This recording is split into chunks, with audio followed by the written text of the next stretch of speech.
Today is new tire day. I haven't actually used Knobby tires on the Fitz Rando bike yet, but I picked up a set of these Panaracer quasi-moto tires. These are a 27.5 by 2.0 Knobby tire. Their claimed weight is 540 grams each. I'm going to be running these with tubes. One day I may switch to tubeless, but for now, just to get this bike out on the trail today, I'm going to run these with tubes. I'll talk about my first impressions later in the video. Today, joining me on this Q&A is Mrs. Cools. Everyone, show of hands, Mrs. Cools. Good morning. How are you today? I'm doing wonderful. Okay, so I thought we would do another Q&A. It's been a while, and we've had a lot of comments, a lot of questions. So I'd like to answer some of those. We've been asked what bag you're using. We're going to talk about the tires that you're using and what you're planning to do for your bike. Okay. We're going to talk about these new tires. I'm going to give everyone my first impressions. And then I have a couple other comments asking about my Fitz Cycles all-road bike. And possibly maybe some other things we can talk about today. What do you think about this? Oh, that sounds fun. Okay, so let's go for a trail. Let's get these tires on, and then let's go for a trail ride. I have to take off these fenders in order to fit these new Panaracer Knobby tires. These are the Quasi-Moto 27.5 by 2.0s, and they do not fit with the fenders on, so I'm just taking those off. So while I'm doing that, I thought I would go ahead and address the first question of the day. And the question came in from Tim Quinlan. I hope I pronounced that correctly, Tim. Asks, what are my thoughts on the differences between the Parimoto tires and the Compass tires?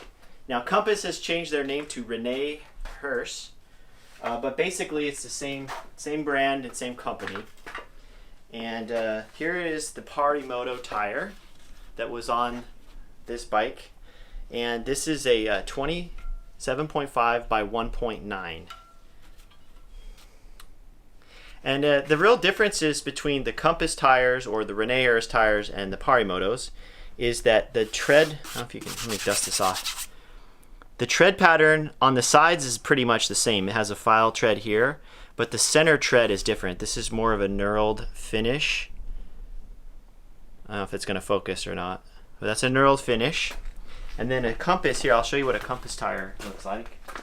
Now I feel bad, I keep saying Compass, but let's try to use the right language here. This is Rene Hers. Rene Hers. This, you can see, has basically just a grooved center tread, whereas the Parimoto has a knurled center. That's one difference. But that's not the main difference. The main difference between the two tires is that the Parimotos only come in a few sizes, and they only come in a standard weight casing. There's no extra light casings or anything like that. So if you want real high performance tires, you're going to need to use the Rene Hers. Also, if you have a specific size you're looking for, there's less options in the Parimotos. Now, I've been riding those Parimotos. I've had a little over 1,600 miles of rides. I've done a tour from Seattle to Portland. I did several grasshoppers. I did the Huffmaster grasshopper. I rode that course twice on those tires. I also did the Super Skags grasshopper on those tires. And then I've just done a whole bunch of training rides.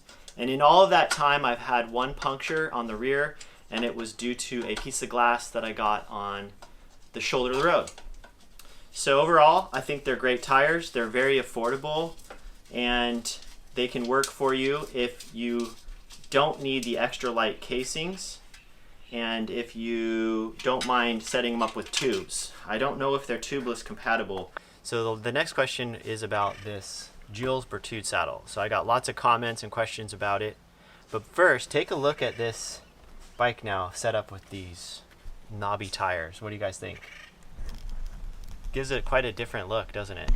Goes from a rando bike to looks like an 80s mountain bike. So, okay, so Herman Hines and Ben Geldrich and Pyong all asked about this Gilbertude saddle, specifically how it relates or how it compares to the Brooks Professional saddle that I used on my touring bike.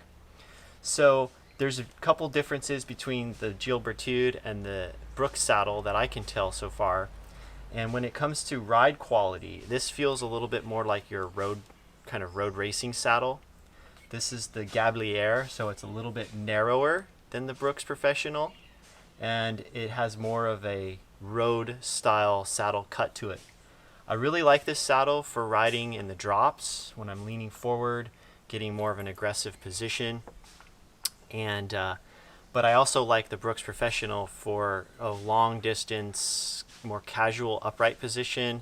I feel like the Brooks Professional was still a little more comfortable than this saddle. I only have 1,600 miles on it, so there's still time for it to break in more and for me to get used to it. But overall, it's a very good saddle. I really like it. It's lightweight. It has titanium rails. It's one of the lighter leather saddles that you can get. It is very firm, but it also feels very well made.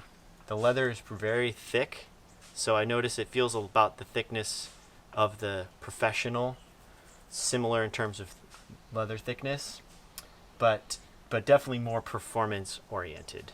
So those are my thoughts so far, and maybe we'll check in some more later as I break this saddle in. But overall, I'm very happy with it, and it's definitely going to be my go-to saddle for most rides.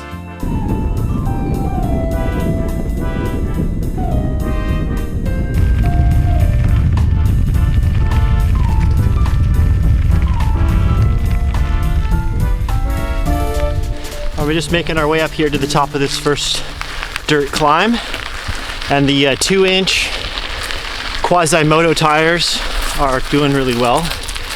They offer pretty good traction. I can feel the difference on the climbs with compared to the slick tires. Just feeling less. I notice I don't have to balance as much. The bike's a little more stable. So yeah, working out good. We're gonna dive into the next couple of questions here on the list. So let's ask the next question. A question from Robert Tregasser. I'm not sure if I pronounced that correctly, but he asked you specifically, what bag are you using there on the back, the saddlebag? Oh, this bag is made by Ruth Works in San Francisco, made by a gentleman named Eli Rodriguez, and I think it's the large size saddlebag. Okay, and it's just a lightweight. Do you know what it's made out of? Lightweight. Just lightweight material is all I know, but I don't know the name of the material. Okay, so the next question was from Ollie Jansen asks. So he asked about the silver shifters and how well they work, and there was another person who asked about those same shifters. Let's see. Pyong asked about the silver shifters. So just a reminder to anyone that didn't know or didn't follow the other videos, these are the Rivendell silver shifters. They are a friction shifter, but they are ratcheting. So they have a little click at each as you move through the range. There's little clicks. They're not it's not an index click. It's not set up to be 7, 8, 9, or 10 speed. They work really well for me because I have different size cassettes that I use for on different wheels. So I like being able to switch around and not have to worry about the indexing. And the ratcheting part is really nice because it helps you trim, a couple clicks here or there to get onto the gear you want. I mean, the biggest ring and the smallest ring is no problem. It's just at the end. It's just those intermediate gears that can sometimes be hard to find with pure friction shifting. But with a little practice and a little time, I found that the silver shifters with the ratcheting mechanism works really, really well. I'm totally pleased with it. So to get here to this dirt road, we did about an 8-mile paved section, and I noticed a little difference in what felt like rolling resistance. Therese, I asked her how we were doing speed-wise, if it was typical of our normal highway speed, and she said it felt a little bit slower, but not much. So not a big trade-off on the highway, but so far a little improvement on off-road traction. We get pretty good traction going uphill, So that part of it is working out good. Downhill's pretty good. Cornering is decent. Still working on the air pressure, and we'll see where I finally settle in, but I've definitely lowered the pressure since where I started this morning.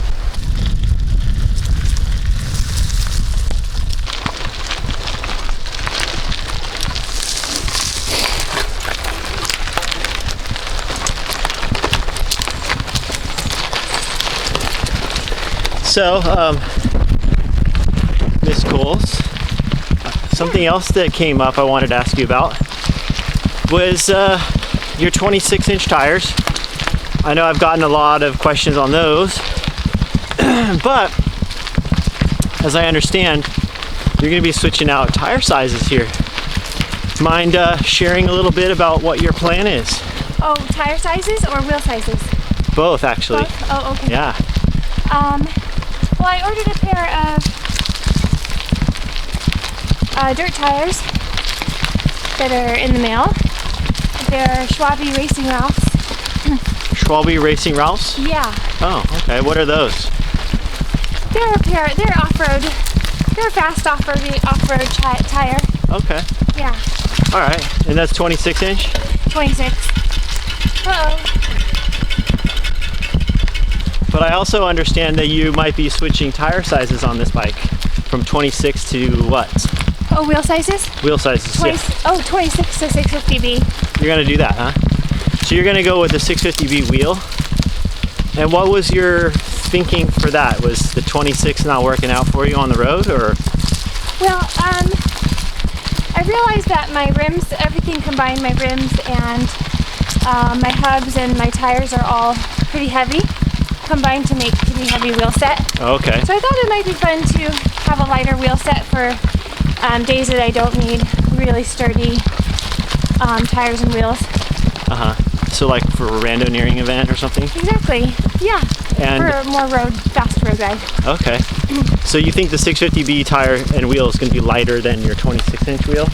Yeah, because I'll choose lighter rims and I'll choose lighter hubs. Oh, yeah. I happened to not really think enough about the weight when I was just thinking more about other things when I was choosing these parts. But this time I think it might be fun to have a second wheel set, a lighter one, for when I'm not doing long distance touring or doing off-road riding. I see. So 26-inch will be your touring wheel and off-road wheel, and then the 650B will be for faster brevet type riding, road rides, and that sort of thing? Yeah, that pretty much sums it up. Now, couldn't you build a lighter weight 26-inch wheel? I could, but the 650B will give me more tire options. There's not quite as many tire options in the 26-inch. Oh, okay. For road tires especially. There's plenty of mountain bike tires, but not as many road. I see.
Yes, way easier. Really? Yeah. Wow. I wonder why. I don't know.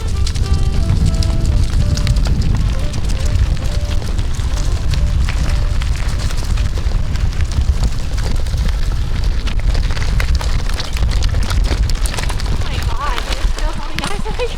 Whoa. Did you drop something? It sounded like it, but I can't imagine why. So all in all, yeah, pretty pleased. The trees dropped something back there, so I'll have to go get it and meet me back. But yeah, here, I'll give you guys a little show of this setup I got here. If you're interested, here we are. So these are the Quasimoto 2.0 27.5 by 2.0, and the clearance here with the Fit Cycles bike is obviously pretty good, even with 2.0s. Lots of clearance up here for stuff, you know, at the fork. The side clearance is decent. I mean, this is pushing it, of course. The chain stays have about 1/8 of an inch, so definitely pushing it here. But up here we have some good clearance. This pump, so, you know, tires close. I mean, this is pushing it on clearance. This is maxed out, I would say. But yeah, all in all, it works great. I'm happy with it. Tires roll fast on pavement, roll fast on gravel. You can definitely stand up and climb a little better on loose stuff with knobs. But that's not to say you certainly could ride like Miss Cool's here in slicks. There's no reason you can't. But, you know, it's fun to have both. Listen. The fog's not making any noise coming out of